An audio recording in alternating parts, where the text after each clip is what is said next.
Dieu le Saint-Esprit. Mais l'Écriture nous parle aussi de ce monde invisible et l'Écriture nous parle des anges. Il y a les archanges, il y a les séraphins qui sont au service de notre Dieu. Et l'Écriture nous parle des anges déchus, qu'on appelle communément les esprits impurs, les démons, qui, à un moment donné, se sont rebellés contre Dieu et Dieu les a chassés de sa présence. Si nous croyons qu'il n'y a qu'un seul Dieu, si nous croyons en ce Dieu révélé par le Père, le Fils et le Saint-Esprit, il y a hélas aussi une trinité diabolique par Satan, le faux prophète et l'antichrist. Cependant, l'Écriture nous dit une chose, c'est que Jésus est venu détruire les œuvres du diable. Et nous bénissons Dieu parce qu'en Christ Jésus, nous avons la victoire. Alors, c'est vrai que souvent, lorsqu'on parle du combat, nous parlons du combat spirituel, mais il y a un combat qui nous touche au quotidien, c'est le combat face à notre chair, les désirs de la chair. Quand j'étais tout jeune, mon pasteur le disait du haut de l'estrade, et il le disait tellement que ça m'a marqué. Il disait ceci, mais notre plus grand ennemi, ce n'est pas le diable. Notre plus grand ennemi, ce n'est pas ceux qui nous veulent du mal. La Bible nous dit ceci, car nous n'avons pas à lutter contre la chair et le sang. Mais notre plus grand ennemi, c'est nous-mêmes.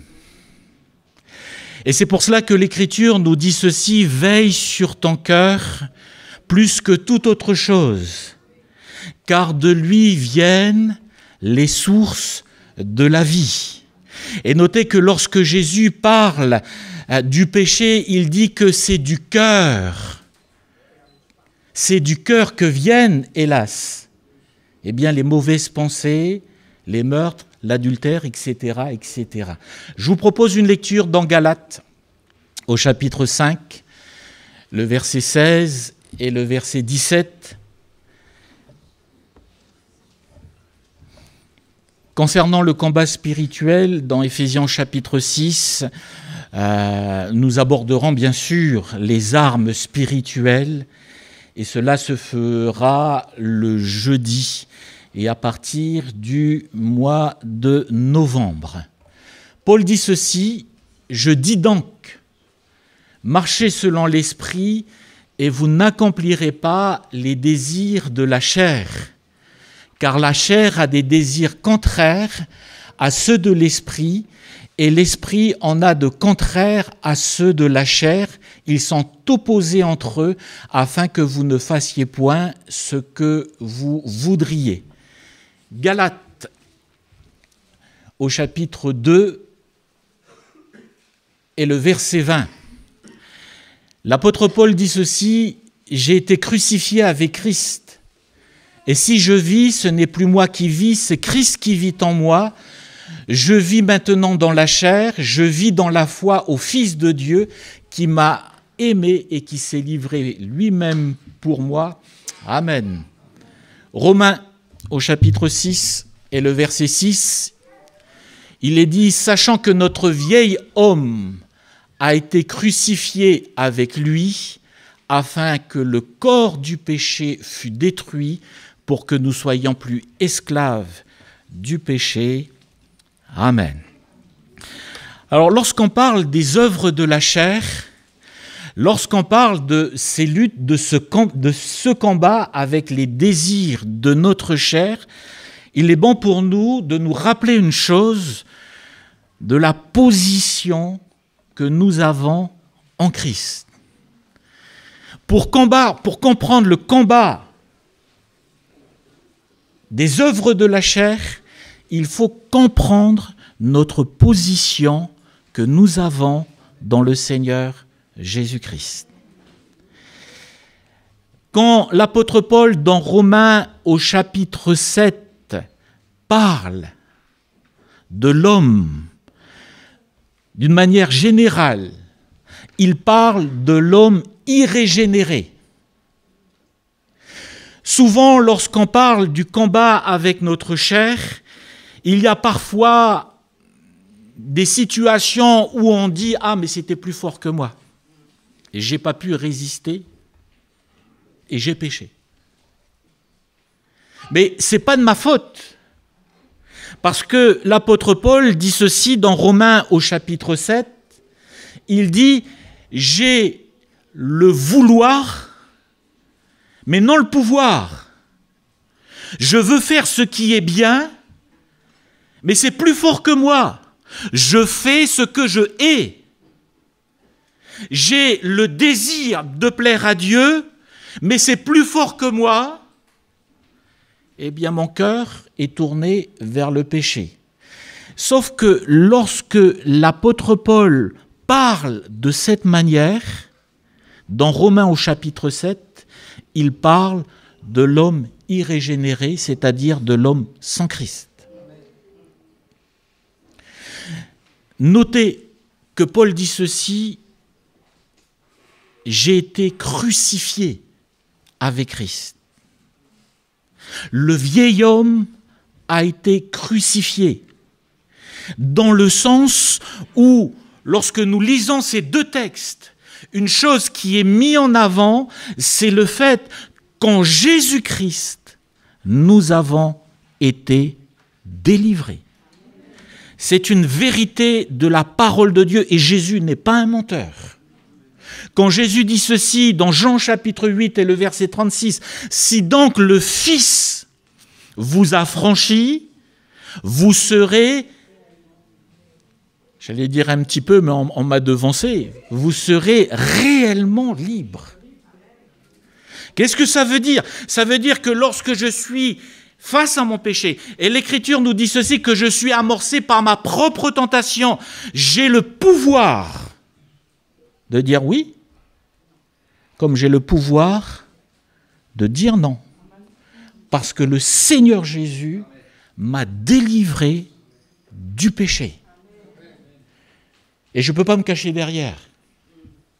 Ah non, mais c'était trop dur. Non, nous sommes libres en Jésus-Christ. C'est pour ça que le chrétien ne pratique plus le péché. Il marche en nouveauté de vie. Il est amené à marcher dans la sanctification. Mais l'Écriture nous dit, et c'est là où on rentre dans ce combat avec la chair, parce que si Jésus nous a affranchis du péché, nous sommes encore de nature pécheresse. Mes frères et sœurs, nous sommes tous des pécheurs, mais nous sommes des pécheurs sauvés par grâce. Nous sommes tous des pécheurs, mais nous avons été délivrés. Et ça, c'est extrêmement important pour nous de saisir cela. Nous avons été délivrés de l'esclavage du péché. Cependant, nous sommes confrontés à notre nature pécheresse. C'est-à-dire que l'Écriture nous dit une chose, c'est que durant toute notre vie sur cette terre, jusqu'au retour du Seigneur, ou à moins que le Seigneur nous reprenne vie, mais durant notre marche avec Dieu, nous serons confrontés à des luttes et à des combats avec notre chair. Parce que nous sommes encore dans ce corps de chair. Paul dit, j'ai été crucifié avec Christ. Et ce n'est plus moi qui vis, c'est Christ qui vit en moi. Et il dit, mais je vis dans la chair parce que je suis dans ce corps, mais je vis et je marche dans la foi et dans le Seigneur. Et c'est là où, lorsque on rentre dans ce combat avec notre chair, l'Écriture nous enseigne sur ces choses. Marchez selon l'Esprit, et vous n'accomplirez pas les désirs de la chair. C'est ce que dit l'Écriture. Marchez selon l'Esprit, et vous n'accomplirez pas les désirs de la chair. Alors quand on regarde le contexte de Galates au chapitre 5, quand il est dit « marcher selon l'Esprit », il est question ici des fruits de l'Esprit. C'est fou, hein? Nous, on s'attendrait à un combat spirituel. On s'attendrait à plier le genou. On s'attendrait à combattre. Et bien sûr, ça fait partie, on abordera cela. Mais on se dit, il faut rentrer dans un combat. Sauf que la Bible nous dit ceci. Vous ne voulez pas marcher selon la chair. Vous ne voulez pas pratiquer les œuvres de la chair. Vous voulez lutter contre les œuvres de la chair. Marcher selon l'Esprit. Et marcher selon l'Esprit, c'est quoi? Galates 5, 22, le fruit de l'Esprit.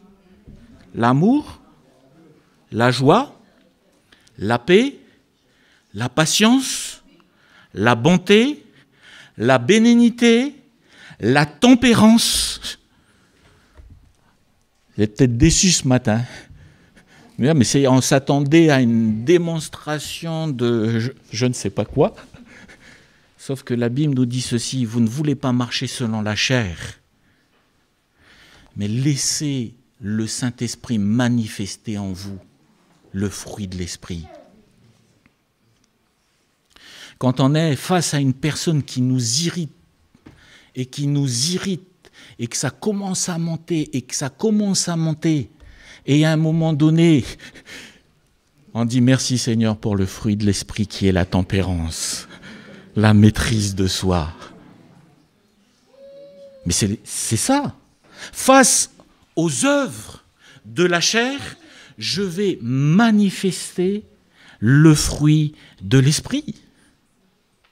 Et c'est pour cela qu'il est extrêmement important pour nous de manifester ce fruit.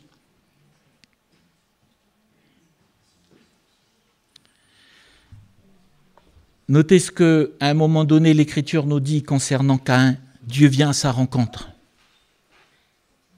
Et Dieu vient lui dire, mais le péché se couche à ta porte. Et le Seigneur de dire, domine,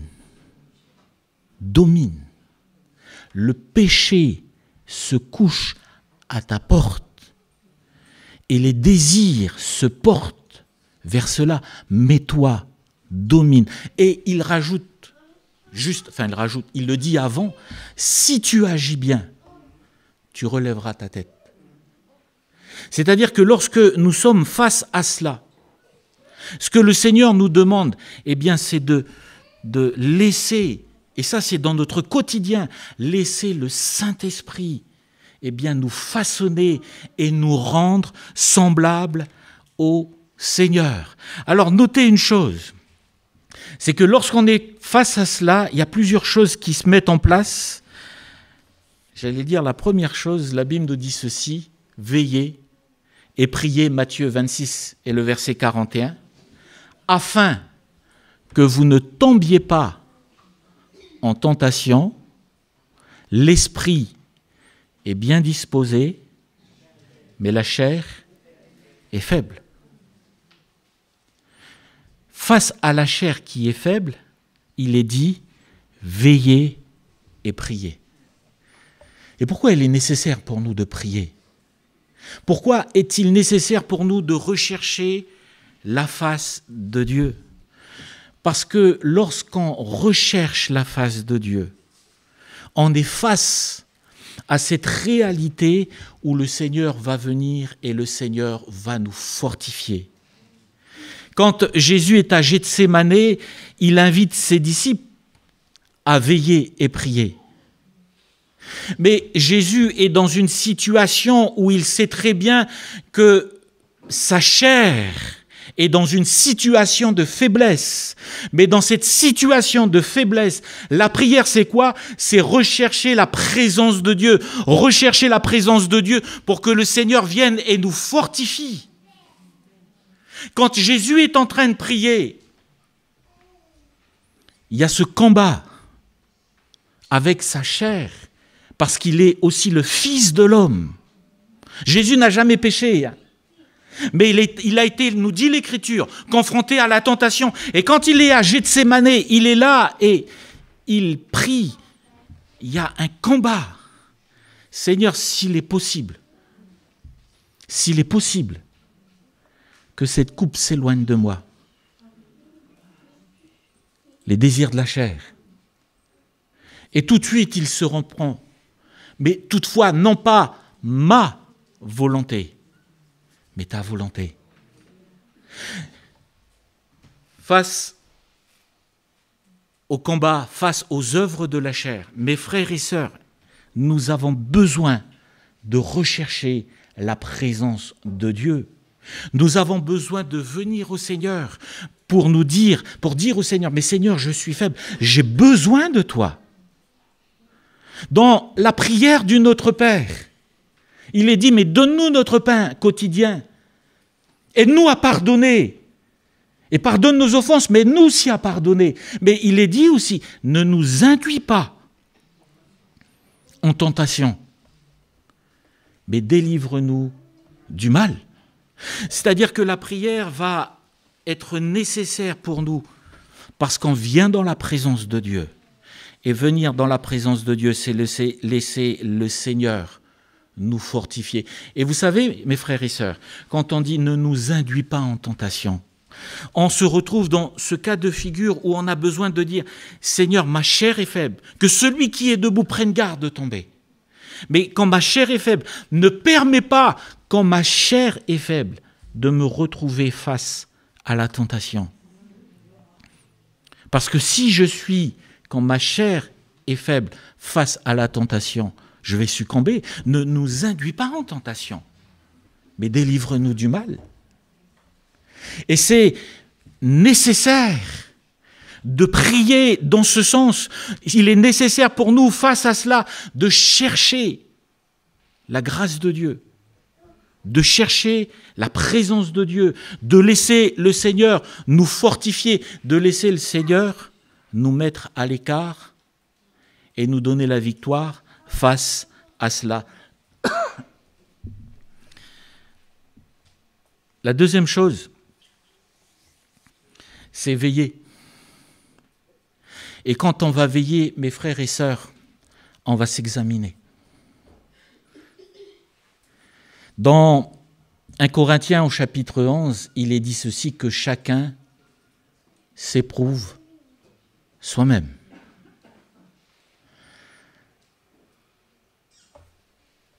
Si vous prenez, si Laurence prépare à la maison un excellent plat d'épinards et qu'elle laisse dans la cuisine, il n'y a pas de danger. Elle revient le soir, le plat est toujours là. Il n'y a pas de danger avec ça. Elle me prépare des plats avec des maniocs et des tarots, c'est autre chose. Là, ça me parle. Je ne sais pas si le soir, quand elle va revenir, le plat sera encore là. Mais la Bible nous dit ceci, que chacun est amorcé par sa propre convoitise. Et on se connaît. Et c'est pour ça qu'il y a des moments donnés, nous avons besoin de s'éprouver soi-même, de veiller sur soi-même, de veiller sur son cœur. Et quand on connaît son cœur, il y a certaines situations qu'on va éviter. Parce qu'on sait que si on se place sur ce terrain-là, eh bien on va pécher. Que chacun donc s'éprouve soi-même. Non seulement on va s'éprouver, s'examiner, mais on va examiner aussi notre contexte. J'aime beaucoup ce passage qui m'a beaucoup interpellé quand j'étais jeune. C'est le passage de Lot et Abraham, la Bible nous dit ceci, qu'ils sont prospères. Dieu bénit Abraham et au travers d'Abraham, son neveu est aussi béni. Les troupeaux s'agrandissent. Les entreprises prospèrent. Sauf qu'il y a un moment donné, il y a des conflits qui se mettent entre les employés de l'un et de l'autre. Et quand ils sont dans cette situation, Abraham ne veut pas qu'il y ait un conflit avec son neveu. Et il dit, mais si tu vas, à un moment donné, il faut qu'on se sépare pour la paix. Mais si tu vas à droite, j'irai à gauche. Et si tu vas à gauche, j'irai à droite. Et l'Écriture nous dit ceci, que lorsque Lot va commencer à réfléchir et à regarder, il va regarder le contexte. Et la Bible nous dit ceci, qu'il va regarder les plaines de Tsoar. Les plaines de Tsoar, pour reprendre l'expression biblique, les plaines de Tsoar étaient comme le jardin de l'Éternel. C'est fou, hein? Jardin d'Éden. Comme la Nouvelle-Calédonie. Il semblerait que lorsque j'étais absent, il y avait d'autres pays qui sont venus sur le plateau. Je suis au courant de tout. Mais j'aimerais rappeler une chose quand même. Je plaisante. Mais la Bible nous dit ceci, c'était comme le jardin de l'Éternel. Mais ce n'était pas le jardin de l'Éternel. Les jardins de l'Éternel, c'est la bénédiction de Dieu. Les plaines de Tsoar, c'est Sodome et Gomorrhe.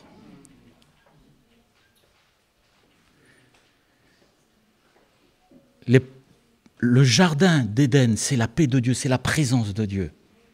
Les plaines de Tsoar, c'est le péché qui surabonde. Et notez qu'il va dans ce sens, dans quel but? De prospérer. La place est trop petite. Je vais aller là-bas et je vais prospérer. Sauf qu'il va là-bas et il perd tout. Hein. Au final, il perd tout. Il est arrivé avec tous ses troupeaux, il est arrivé prospère. Quand il y a eu le jugement sur Sodome et Gomorrhe, il repart, il perd tout. À part son épouse, hélas, elle est partie, mais à un moment donné, elle s'est arrêtée. Mais il s'en va et il reste que lui et ses 2 filles, avec une sale mentalité.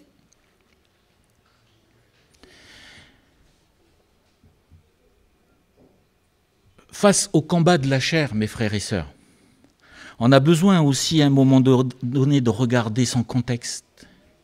Parce qu'il y a des contextes qui sont propices au péché. Et par rapport à ça, on a besoin de s'éloigner de cela. Il y a des relations qui sont propices au péché.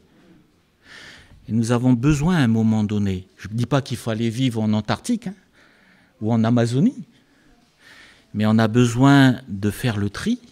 La Bible nous dit ceci, que les mauvaises compagnies corrompent les bonnes mœurs. Et parfois, on est dans des situations où, eh bien, oh mais non, mais un petit peu comme Samson là.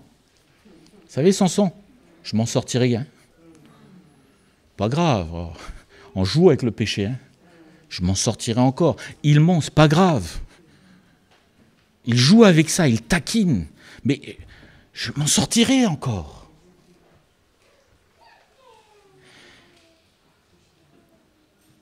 Et on commence consacré. La Bible nous dit ceci, mieux vaut la fin d'une chose que son commencement. On commence consacré à l'Éternel, avec la force du Saint-Esprit, et on finit en bête de foire. On le sortait pendant des spectacles sans sang.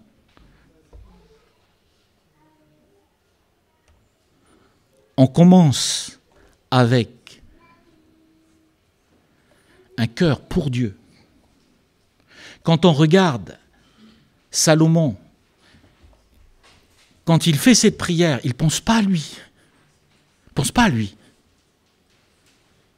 Il pense au peuple d'Israël j'ai cette responsabilité et qu'est-ce qu'il faut que je fasse pour bien conduire ce peuple?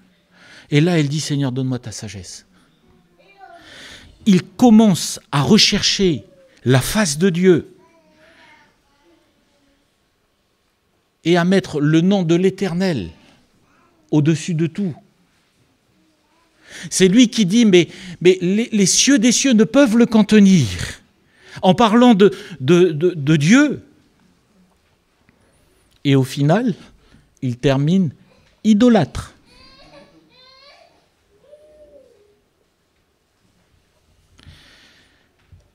Le roi Saül avait un cœur humble. Le roi Saül, on le voit à des moments donnés où il recherche la vie de l'esprit et il est avec les prophètes, il se met à prophétiser. Mais à la fin de sa vie, parce qu'il n'a pas veillé, à la fin de sa vie, il finit dans l'occultisme. C'est fou quand même. Seigneur, je veux ton esprit. Et à la fin, il va consulter une voyante.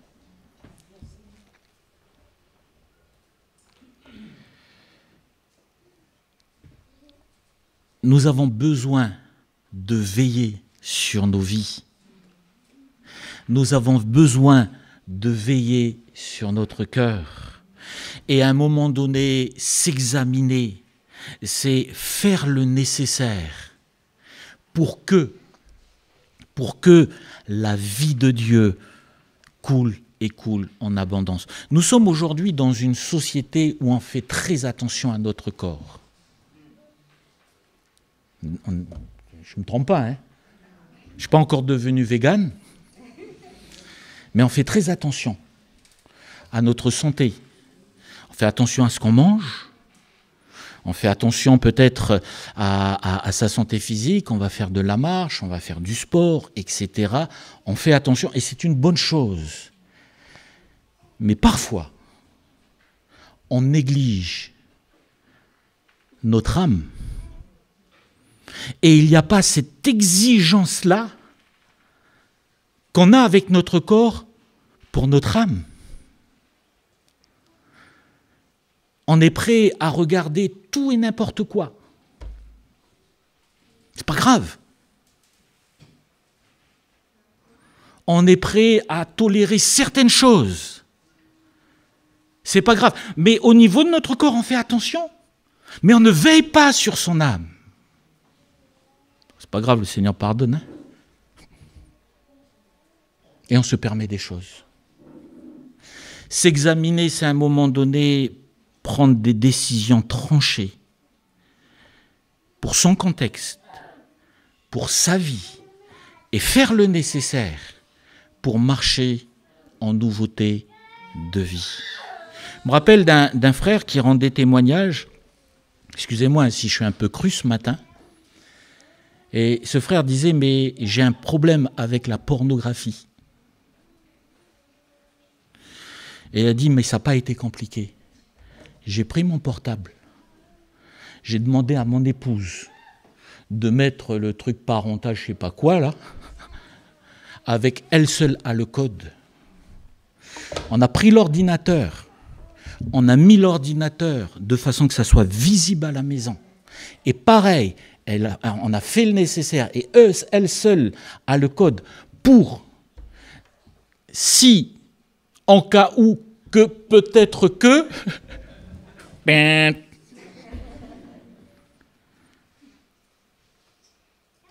il y a des moments donnés, mes frères et sœurs, il faut examiner son cadre. Parce qu'on va retomber toujours et toujours dans les mêmes travers. Et il y a des moments donnés où il faut s'examiner soi-même. Parce que par rapport à certaines choses, on va veiller sur son cœur. Et on sait où est-ce qu'il faut aller, où est-ce qu'il ne faut pas aller.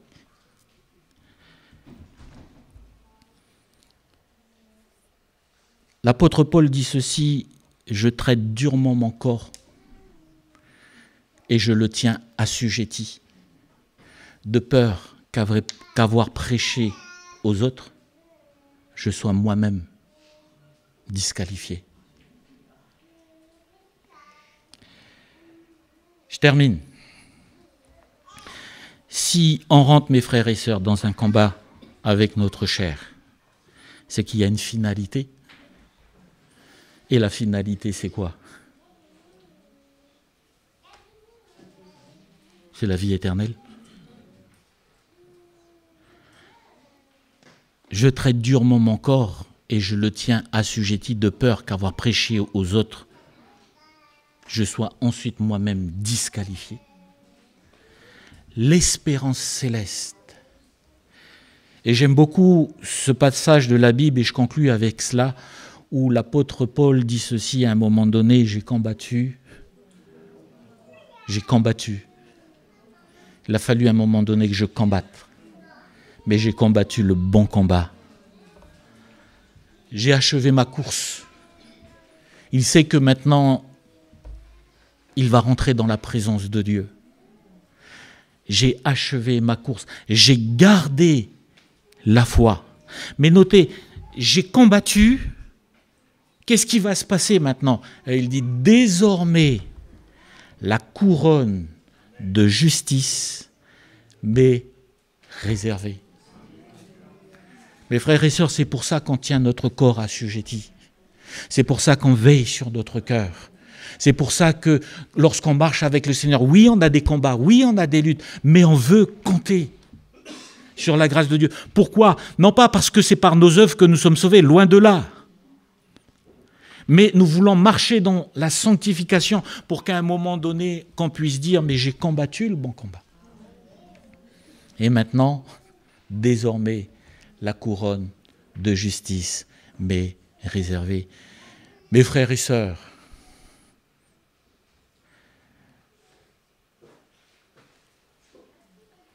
on n'est pas meilleurs que les uns et les autres. Mais nous avons l'aide du Seigneur pour nous aider à aller plus loin.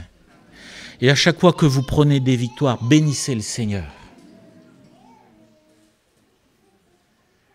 Seigneur, tu vois, ça fait peut-être un bout de temps où je n'ai pas pris je ne me suis pas saoulé. Je ne parle pas de moi, hein, pardon, excusez-moi. Je tiens à le préciser quand même, en cas où que...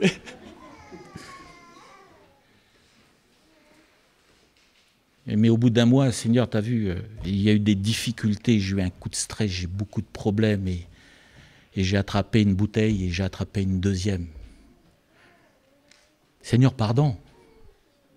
Mais si ça fait un mois, bénissez le Seigneur pour les 1 mois où vous n'êtes pas retombé. Et quel que soit là où on s'est amorcé, si ça arrive, ne rentrez pas dans une culpabilité. Demandez pardon au Seigneur. Mais Seigneur, je te bénis parce que ça fait 3 semaines. Je te bénis, ça fait 1 mois. Seigneur, je te bénis parce que ça fait 6 mois. Seigneur, je te loue parce que ça fait 1 an que je n'ai pas pris mon portable ou que je ne suis pas mis devant l'ordinateur et que je regardais certaines choses. Seigneur, je bénis ton nom. Et si au bout d'1 an, vous retombez, c'est pas grave. Demandez, enfin, c'est pas grave, comprenez-moi. Demandez pardon au Seigneur. Et bénissez le Seigneur pour l'année de victoire que vous avez eue. Et remontez la pente et allant de l'avant. Parce que le Seigneur est là pour nous conduire jusqu'en où on va prier le Seigneur. Alléluia. Si vous avez besoin de la prière ce matin, vous vous levez à votre place, quel que soit votre sujet de prière, de dire, voilà Seigneur, ma vie elle t'appartient. Seigneur, tu vois mes problèmes de santé, tu vois ceci, tu vois cela, je me lève parce que j'ai besoin de ta grâce. J'ai besoin de ton secours. Vous vous levez à votre place, on va prier le Seigneur, on va demander le secours du Seigneur. Nous croyons que nous avons un Dieu qui guérit, un Dieu qui délivre, un Dieu qui relève, un Dieu qui fait grâce, un Dieu qui aplani notre sentier. On va prier le Seigneur, on va demander la grâce de Dieu. David, si tu veux bien lever ta voix.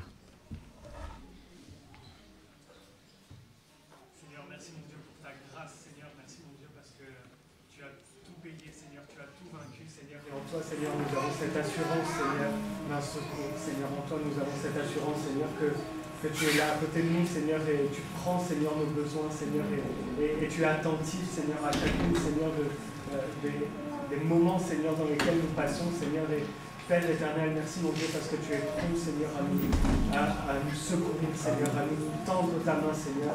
Et Père éternel, je te prie pour chacun de mes frères et sœurs, Seigneur, tu vois les souffrances, Seigneur, qui sont dans le corps, Seigneur, qui sont dans l'âme, Seigneur, qui sont dans l'esprit. Père éternel, je te prie, Seigneur, que chacun d'entre eux, Seigneur, puisse expérimenter, Seigneur, Seigneur, ta main, Seigneur, qui vient les secourir, Seigneur. Que chacun puisse expérimenter, Seigneur, ta grâce, ta fidélité, Seigneur. Et que chacun, Seigneur, puisse dire, je suis victorieux dans le nom de Jésus. Seigneur, que ton nom soit glorifié. Seigneur, que ton nom soit béni. Seigneur, que ta grâce, Seigneur, les accompagne. Seigneur, que ta vie, Seigneur, les accompagne. Seigneur, jour après jour, Seigneur. Bénis-les, Seigneur. Fortifie-les, Seigneur. Restaure-les, Seigneur. Et que ton nom soit béni, Seigneur, dans leur vie. Seigneur, gloire à toi et gloire à ton nom. Seigneur, dans le nom de Jésus, nous te prions, Père. Amen. Béni soit le Seigneur. Vous pouvez reprendre vos places. Les musiciens s'approchent.